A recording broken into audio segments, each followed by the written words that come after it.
Graças a Deus, estamos aqui de volta para o nosso projeto de Escola Bíblica Dominical. Estamos falando sobre Deus e os seus filhos.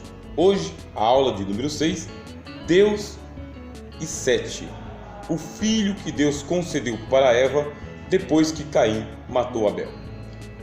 Gênesis capítulo 4, versículo 25 e 26, acompanhe em sua revista em PDF, que nós sempre enviamos aos alunos que nos solicitam. Está escrito: E tornou Adão a conhecer a sua mulher, e ela deu à luz um filho, e chamou o seu nome Sete, porque, disse ela, Deus me deu outro filho em lugar de Abel, porquanto Caim o matou. E Sete também nasceu-lhe um filho, e chamou seu nome Enos. Então começou-se a invocar o nome do Senhor. Estamos na introdução. Adão tinha 130 anos quando gerou Sete. A Bíblia ainda diz que o total de anos que ele chegou a viver foram de 930, gerando filhos e filhas, os quais geraram filhos e filhas, unindo-se uns aos outros. Não havia incesto naquele tempo, pois era o caminho natural daquela era e este valor moral ainda não existia. Sempre nos perguntam com quem Caim se casou. Com uma de suas irmãs. Irmãs de primeiro grau, irmãs de segundo grau, irmãs de terceiro grau, não importa. É uma de suas irmãs. Porque o valor moral do incesto só foi criado depois. Incesto, hoje, em nossa sociedade, é uma imoralidade. Nos primeiros tempos da humanidade, não era assim considerado. Era a maneira natural. Os irmãos casavam-se com os irmãos, primos com primas. Aliás, a regra da sociedade antiga, diferente da nossa, é que o casamento fosse constituído sempre dentro do próprio clã, dentro da própria família, para que não houvesse miscigenação com outros sangues. Lá no início da história da humanidade, isto era muito natural. Adão teve filhos e filhas. Podemos imaginar que Caim houvesse casado com uma das suas irmãs muito mais novas do que ele. E assim também aconteceu com Sete e com todos os filhos e filhas de Adão. Casaram-se uns com os outros e não havia penalidade naquele momento. Isso é importante você compreender, porque as regras de comportamento na sociedade, elas vão mudando com o passar do tempo. Existem princípios que são imexíveis, inegociáveis, não há acordo. Mas existem outros que são maleáveis, transitórios, condicionados ao momento, ao tempo e às circunstâncias. Sete foi o terceiro filho de Eva, mas somente com o nascimento de Enos, 105 anos depois, é que o nome do Senhor passou a ser invocado. Isso quer dizer que desde a morte de Abel até Enos, a adoração a Deus cessou por mais de um século. Nem mesmo Adão invocava o Senhor nesse período. Caim levantava uma cidade durante todo esse tempo, muito distante da fé pura em Deus, até que uma linhagem piedosa se levantasse na casa de Sete. Sua descendência é identificada até os nossos dias como uma geração de filhos de Deus que trouxeram de volta a esperança messiânica prometida no Éden. Entenda, Caim matou Abel. Tempos depois, quando Adão tinha 130 anos de idade, gerou um outro filho, chamado Sete. Mas Sete viveu até os seus 105 anos de idade, 105, sem que ninguém invocasse ao Senhor. Da morte de Abel até o nascimento de Enos, quando Sete fez um culto de ação de graças ao Senhor e passou a invocar o nome de Deus, passaram-se mais de 100 anos, um século. Durante estes 100 anos, Caim estava construindo a cidade dele, lá na terra de Nod, conforme nós aprendemos na aula anterior. Adão não invocava o Senhor.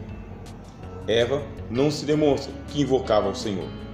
Quem começou a invocar o Senhor foi Sete, só que isso demorou mais de 100 anos. E esse será o conteúdo da nossa aula de hoje na Escola Bíblica Dominical. Sou o professor Rogério de Souza e será uma satisfação partilhar com você os próximos minutos neste assunto.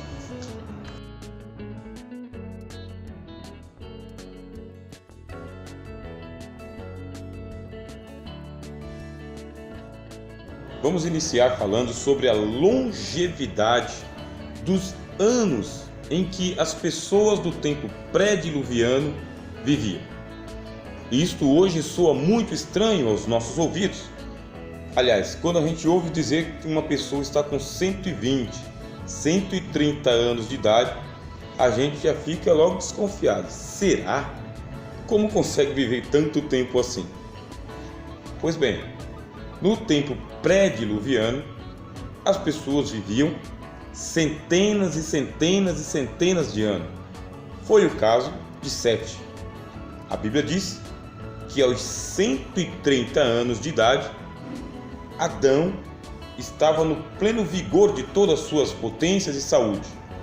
E com 130 anos, gerou um filho chamado Sete. Passaram-se 105 anos e Sete teve um filho chamado Enos.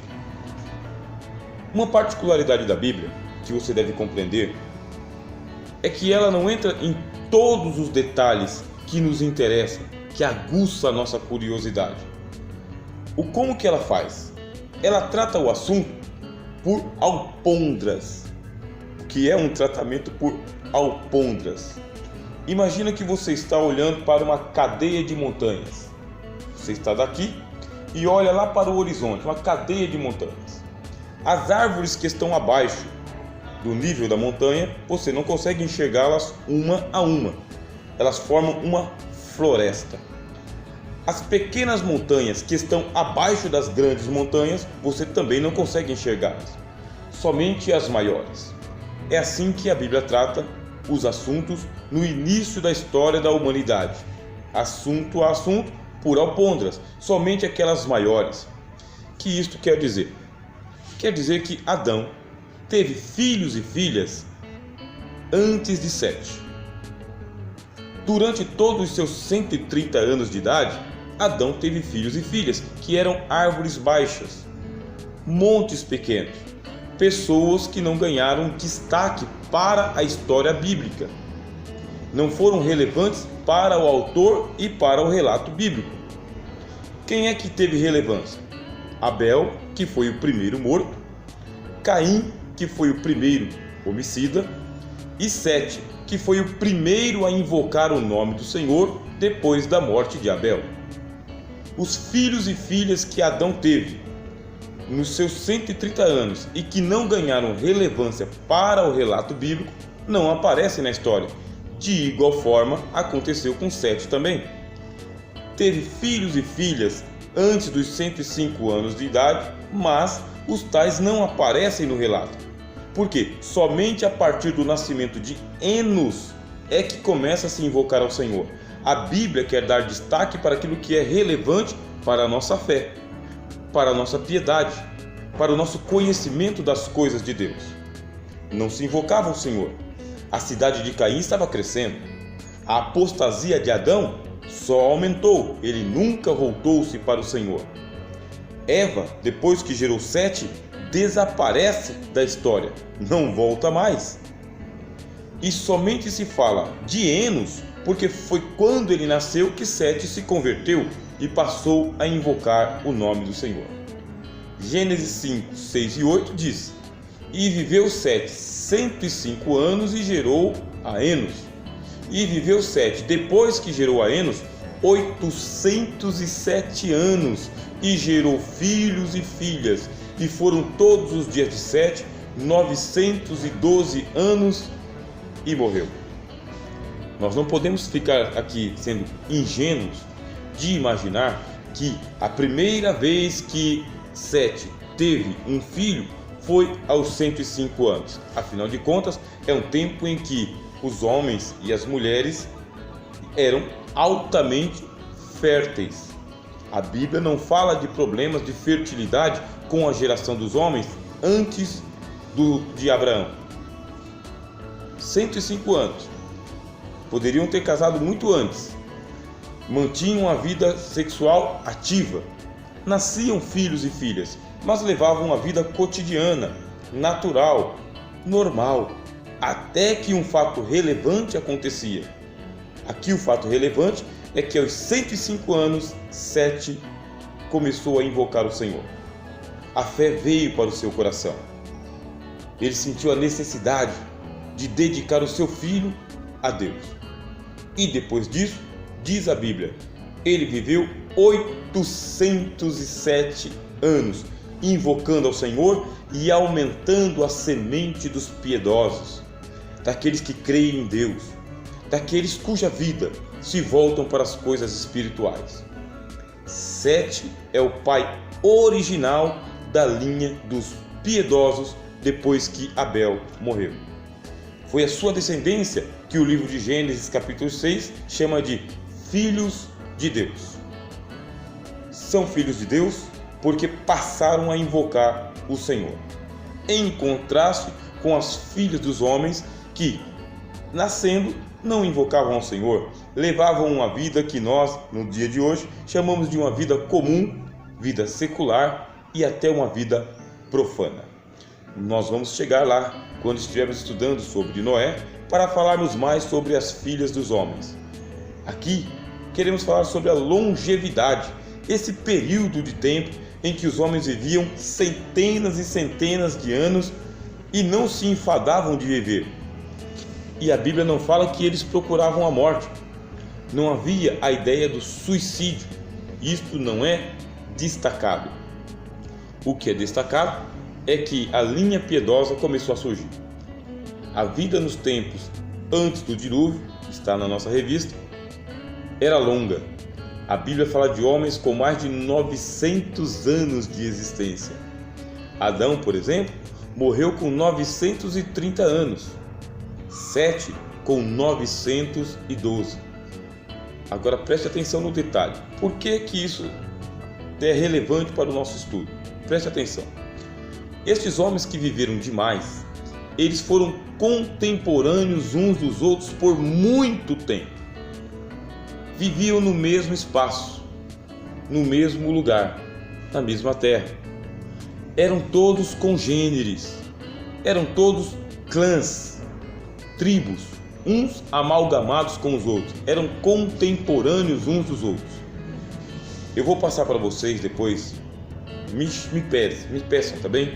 Eu vou mandar pelo WhatsApp a tabela cronológica dos anos em que um viveu e morreu, o outro nasceu e viveu, e você vai poder perceber como eles eram contemporâneos. Mas me peça, o WhatsApp é 11 999 47 43 30.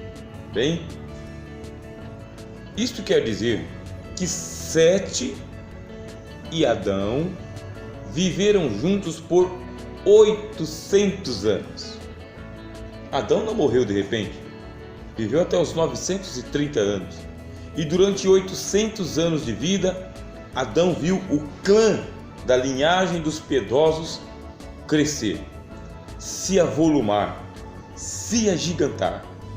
Os filhos de Sete casavam-se com as filhas de Adão, e a terra foi se populacionando, se povoando. Se Abel não houvesse padecido por assassinato, a história da antiguidade seria outra.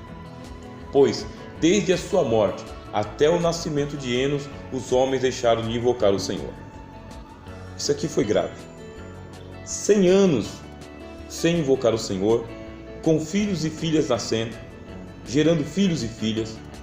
Se a gente fizesse uma escala em que as meninas começassem a gerar os seus filhos a partir dos 13, 14, 15 anos, e essas meninas vivessem com a mesma longevidade, de 800 anos, cada uma dessas meninas geraria pelo menos por baixo 500 crianças. Isto é, se tivessem um filho por ano. E se fosse saltando, pelo menos 400 filhos. Isto, uma menina. Sem contar que isso vai se escalonando cada vez mais. 400 em 400 em 400 em 400 e assim por diante. Em 100 anos, nasceriam aproximadamente aí até 4.000 crianças ou mais, 40.000 ou mais. Era uma geração inteira sem invocar o Senhor, 100 anos sem invocar o Senhor. Não se falava de Jeová, Yahvé, Javé, Elohim, não se falava de Deus. O primeiro a falar de Deus, depois da morte de Abel, foi Sete. Começou a invocar o Senhor. Pensa no milagre, pensa no mistério, pensa na comoção. Uma geração inteira se convertendo ao Senhor, reavivando-se nas promessas de que o Messias viria, o Salvador da humanidade. Certamente que a longevidade dos homens e a fecundidade trouxe uma densidade demográfica gigantesca para os povos antigos. Não pense numa terra antes do dilúvio com um punhadinho de pessoas. A terra inteira se encheu, tanto quanto hoje. Cristo disse: assim como foi nos dias de Noé, também é de ser nos dias da vinda do Filho do Homem. Casavam-se, davam-se em casamento, comiam, bebiam, se divertiam. A terra inteira estava povoada. A longevidade, junto com a fertilidade, criou uma sociedade gigantesca na antiguidade. Sem dúvida, o mundo inteiro foi ocupado e o acúmulo de conhecimento deu origem às civilizações altamente desenvolvidas. Porque você deve pensar o seguinte: nós, no tempo que estamos vivendo, a tecnologia que nós temos hoje, a ciência que se multiplicou no nosso tempo, ela é jovem, menos de 150 anos de idade. Isso quer dizer que há 150 anos atrás, esta sociedade não era nem pensada, não existia. Com o domínio da energia elétrica, com a criação dos motores, com a industrialização e com a investigação científica e metódica do átomo, nós geramos essa nova sociedade em que vivemos. Agora pense naquele povo que vivia antes do dilúvio, com uma longevidade de mais de 150 anos, com a sabedoria, acúmulo de conhecimento.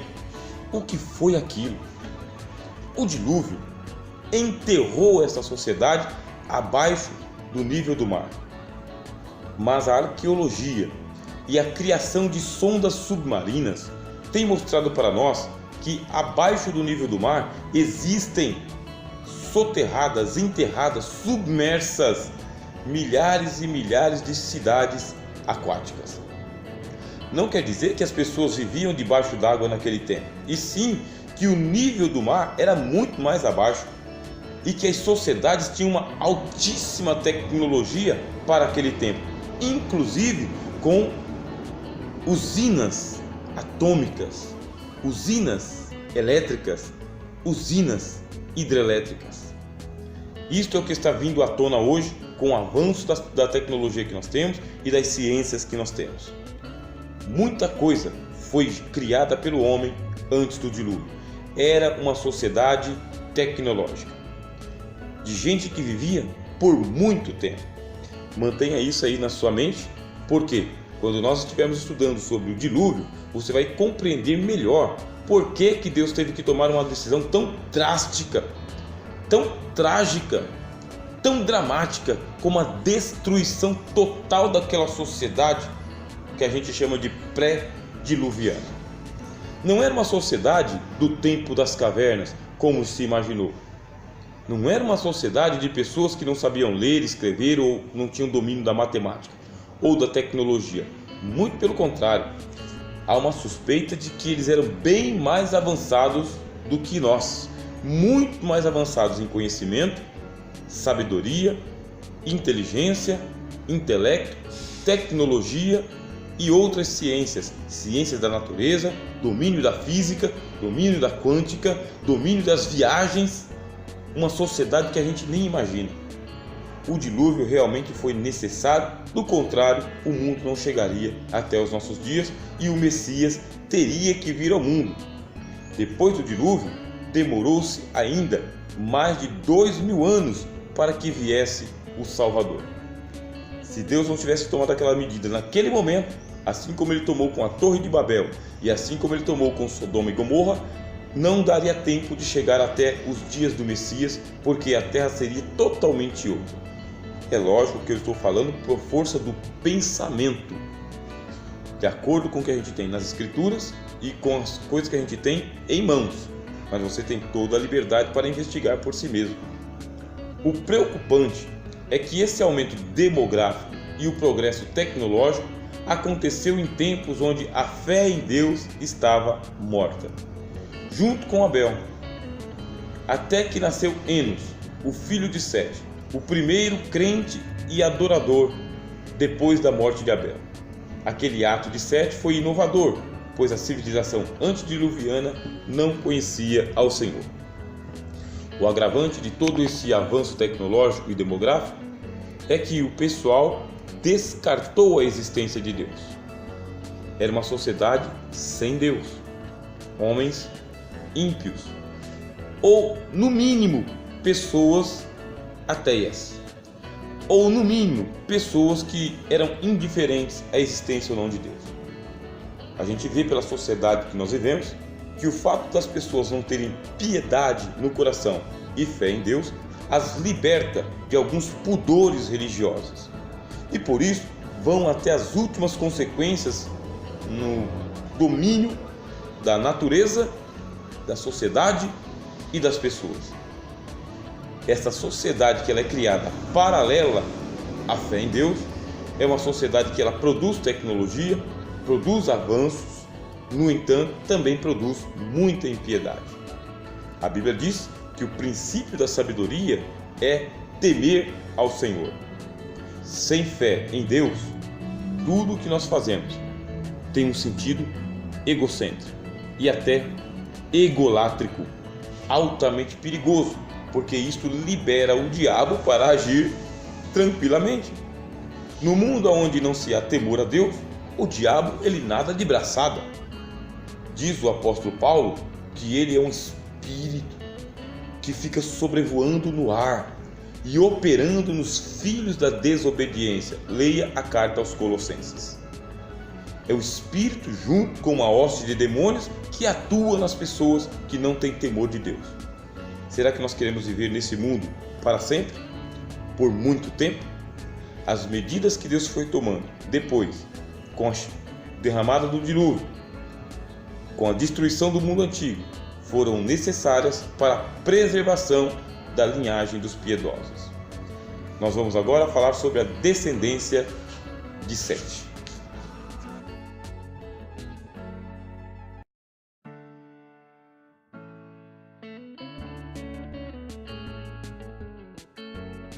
Vamos falar agora sobre a descendência de Sete.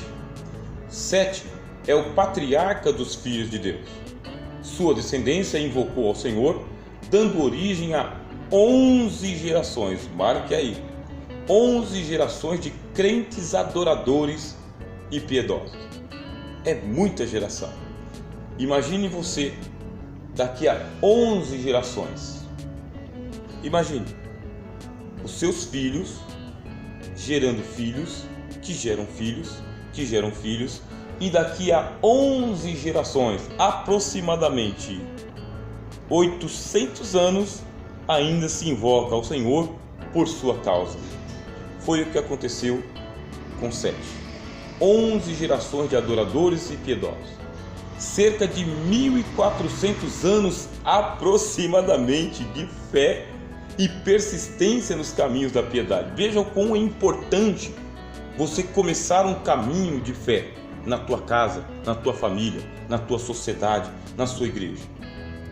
Você não sabe onde isso vai dar, onde Deus vai levar aquilo que você está fazendo para Ele hoje.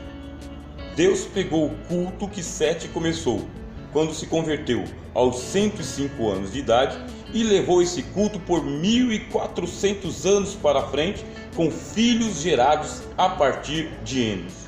Os outros filhos não se fala nada, mas Enos se fala. Deus não deixará que uma semente que você plantou no reino dele, com fé, com piedade, com alegria, se perca. Você crê? Plante semente aos pés do Senhor. Plante sementes no Senhor.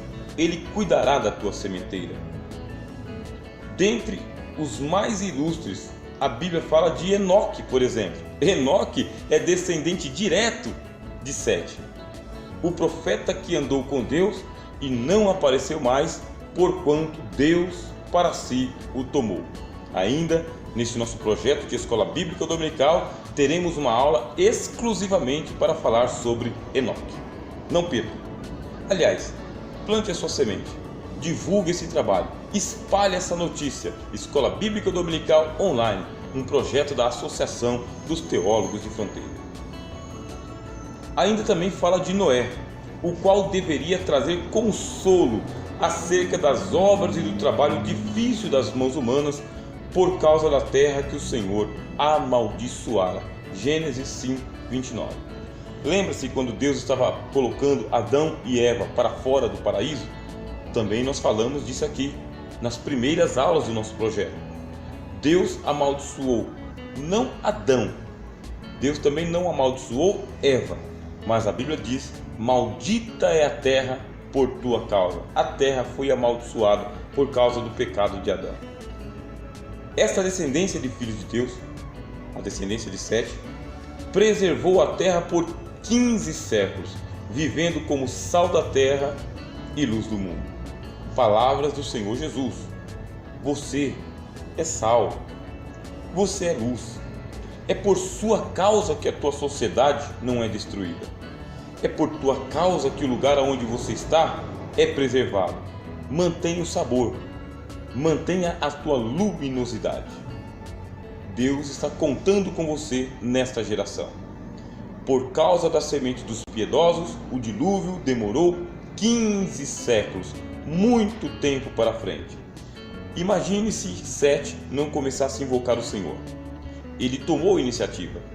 Outros filhos que Adão e Eva teve não tomaram a iniciativa, não se voltaram para o Senhor, levaram suas vidas comumente.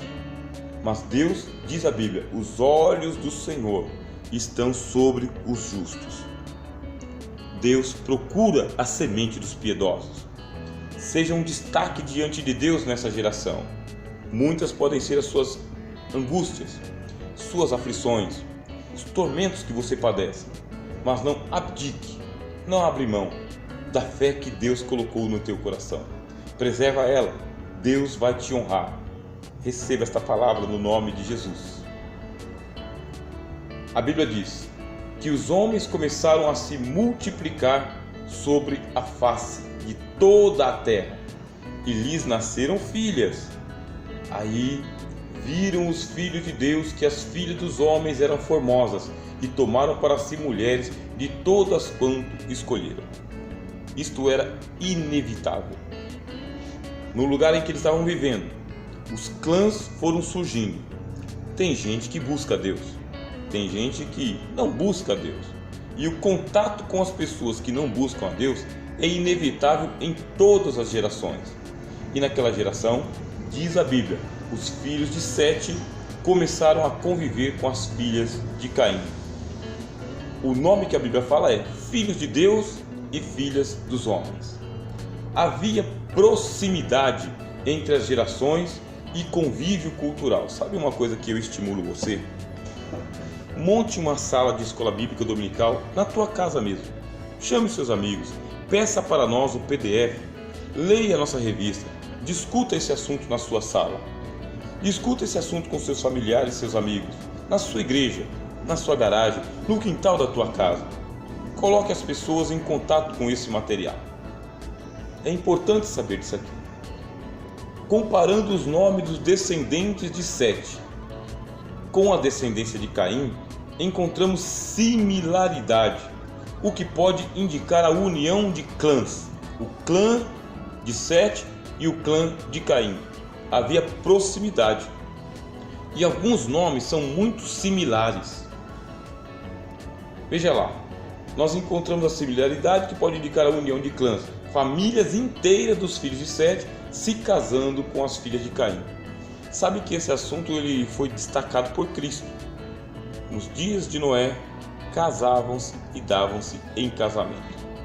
Os clãs de Caim dão alguns nomes: Enode, Irade e Meujael, Metusael, Lameque, Jabal, Jubal, Tubal-Caim e Noema. Os clãs de Sete dão outros nomes: Enos, Cainã, Maalalel, Jered, Enoque, Metusala, Lameque, Noé, Sem, Cão e Jafé. Quando a gente vai vendo a proximidade, alguns nomes batem. Por exemplo, Enoque aparece no clã de Caim e no clã de Sete. Irade aparece no clã de Caim e de Sete, só que no clã de Sete é Jered. Metusael é o Metusala. Lameque aparece nos dois, Cainã e Tubal-Caim. Aí você fala, são as mesmas pessoas? Não, são clãs, nome de clãs. E esses nomes de clãs são adotados quando há uma miscigenação, quando existe um casamento, uma aliança, uma pequena modificação mórfica na palavra, mas o sentido é o mesmo. A Bíblia está indicando para nós como foi que aconteceu a mesclagem dos filhos de Deus com as filhas dos homens. Aí você fala, mas isso é certo? Moralmente, não é certo. Socialmente, pode ser certo. Qual que é o prejuízo? O prejuízo é que geralmente a sociedade sem Deus prevalece sobre a sociedade dos filhos de Deus. Não conseguimos preservar por muito tempo a nossa identidade, a nossa fé e a nossa piedade se a gente vive na sociedade dos ímpios em conluio com eles. E é por isso que diz o Salmo de número 1: Bem-aventurado o varão que não anda segundo o conselho dos ímpios, não se assenta na roda dos escarnecedores e nem se detém no caminho dos pecadores. Antes, tem o seu prazer na lei do Senhor, e na sua lei medita de dia e de noite. Será como a árvore plantada junto a ribeiros de água, que dá o seu fruto na estação própria, cujas folhas não caem, e tudo quanto fizer prosperará. Os ímpios não são assim. Eles são como palha que o vento assopra, e é por isso que eles não permanecerão na congregação dos justos.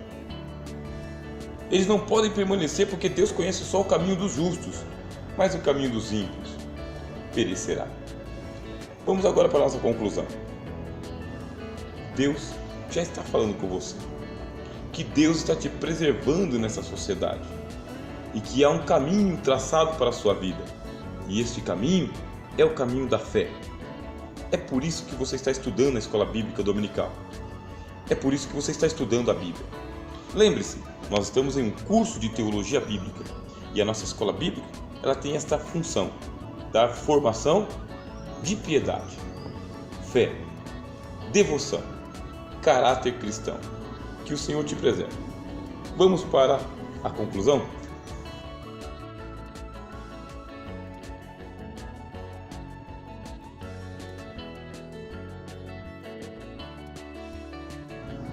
Tome consciência.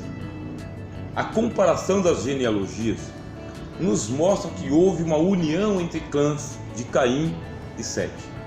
Os nomes dos filhos mais importantes foram destacados e receberam atenção diferenciada. Caim teve um filho chamado Enoque e o exaltou com uma cidade. Caim teve um filho, construiu uma cidade e colocou o nome da cidade de Enoque. Mas Jared, descendente de Sete, também chamou o seu filho de Enoque,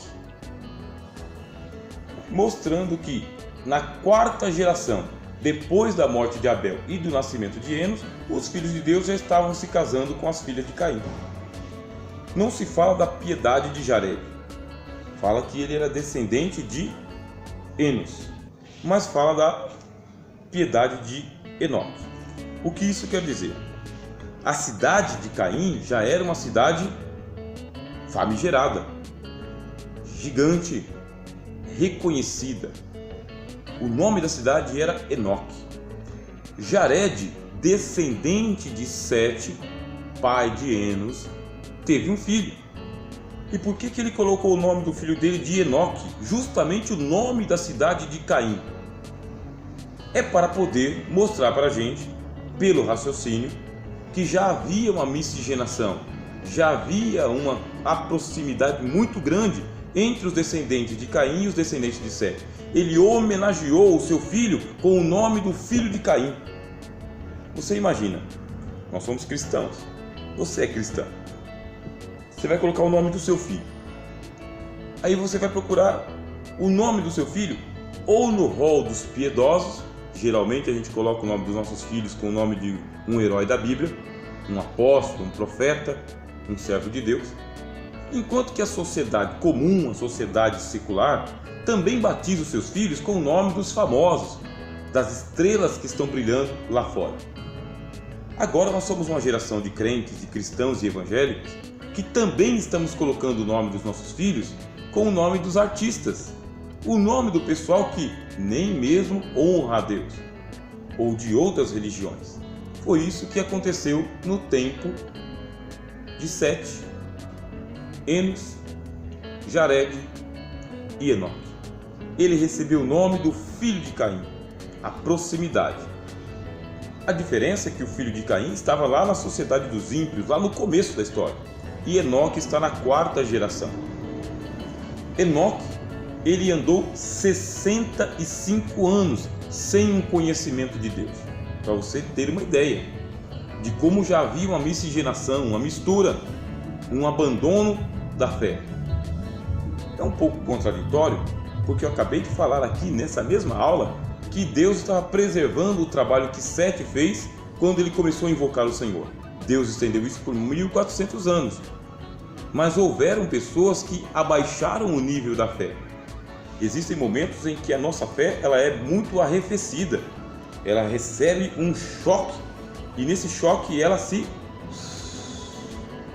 desvanece. Há momentos em que a fé cai e há momentos que a fé se levanta.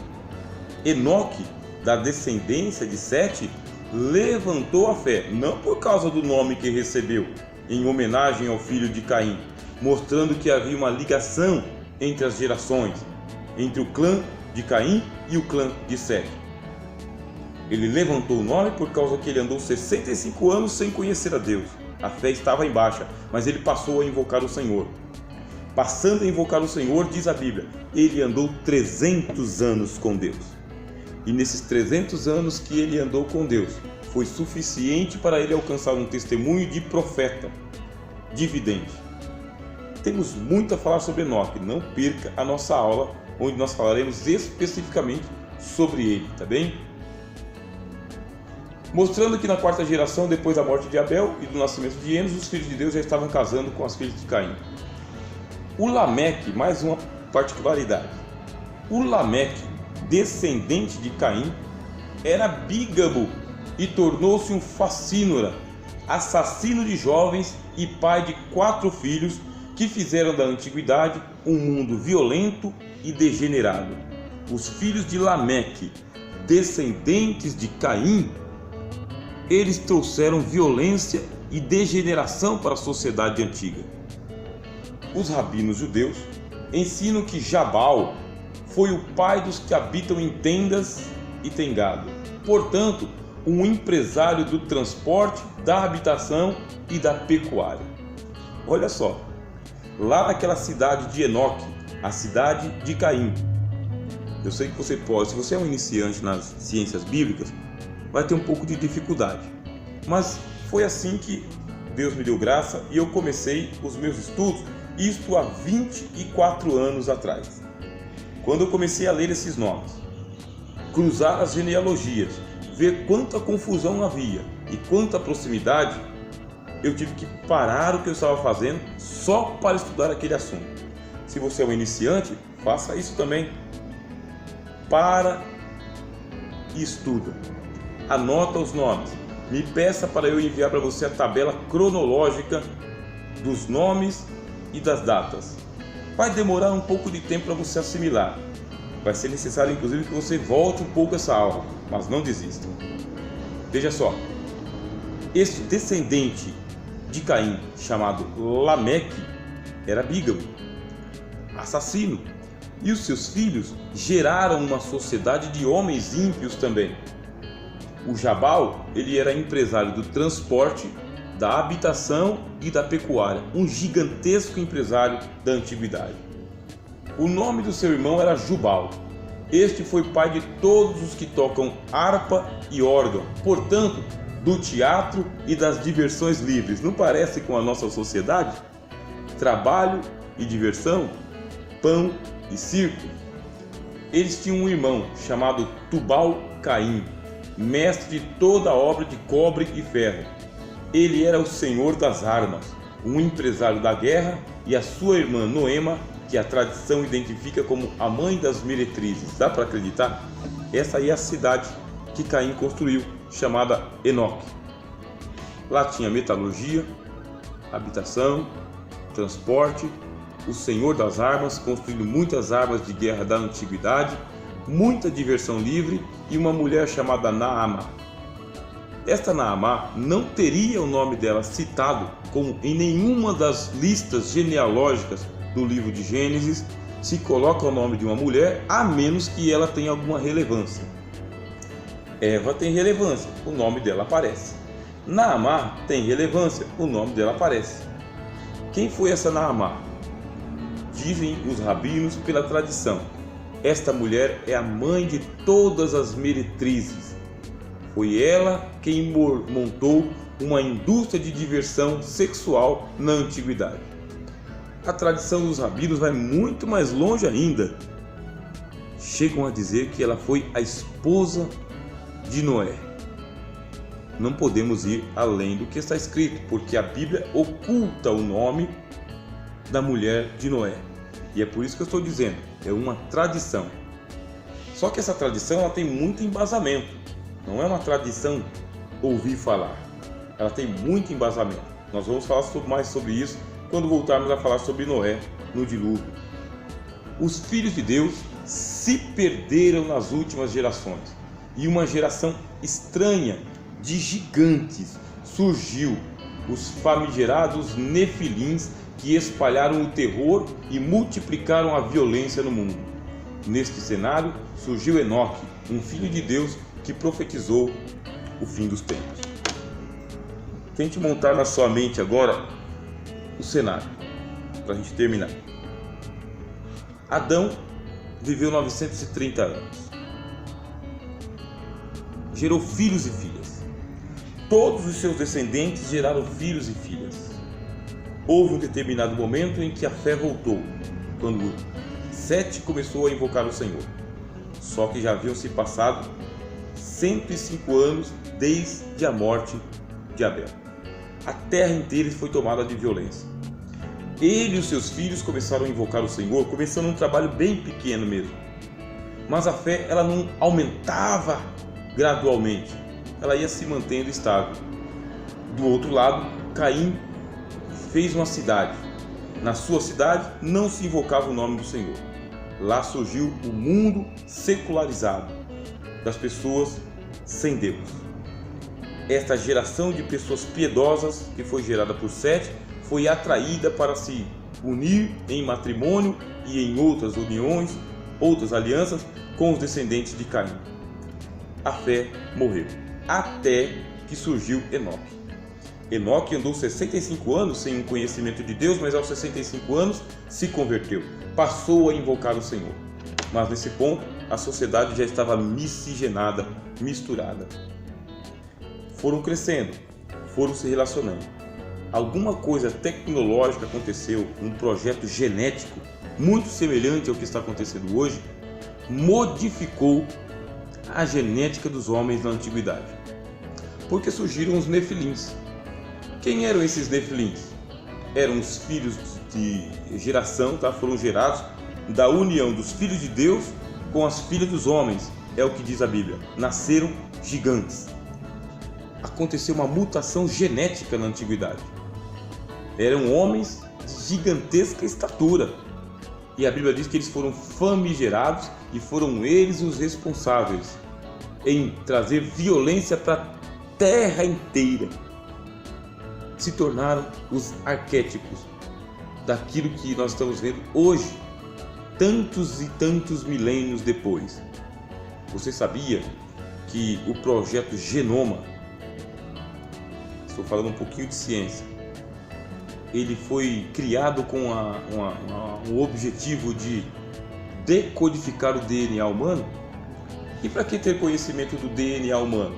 Dizem eles, para poder vencer a morte. No DNA, sendo decodificado, se descobre quais são os códigos genéticos que produzem as doenças. Combate-se as doenças, aumenta-se o tempo de vida dos homens, aumenta-se a qualidade da saúde, destrói-se a doença. Nós já percebemos que os meninos desta geração que nós estamos vivendo são muito maiores em estatura do que nós, em compreensão física do que nós. Pode observar, você está perto de um menino de 13, 14, 15, 16 anos, já é da sua estatura e vai aumentando. A próxima geração, um pouco mais. Os nossos cientistas falam da longevidade. Diz que não será espantoso que a próxima geração alcance os 100 anos de idade com saúde, com jovialidade. Temos que voltar nesse assunto. Sou o professor Rogério de Souza, é uma alegria estar contando com vocês sua participação no projeto da Escola Bíblica Dominical da Associação dos Teólogos de Fronteira. Peça ao nosso PDF, espalhe essa ideia e ore pelo projeto, em nome de Jesus. A nossa próxima aula será sobre Deus e Enoque.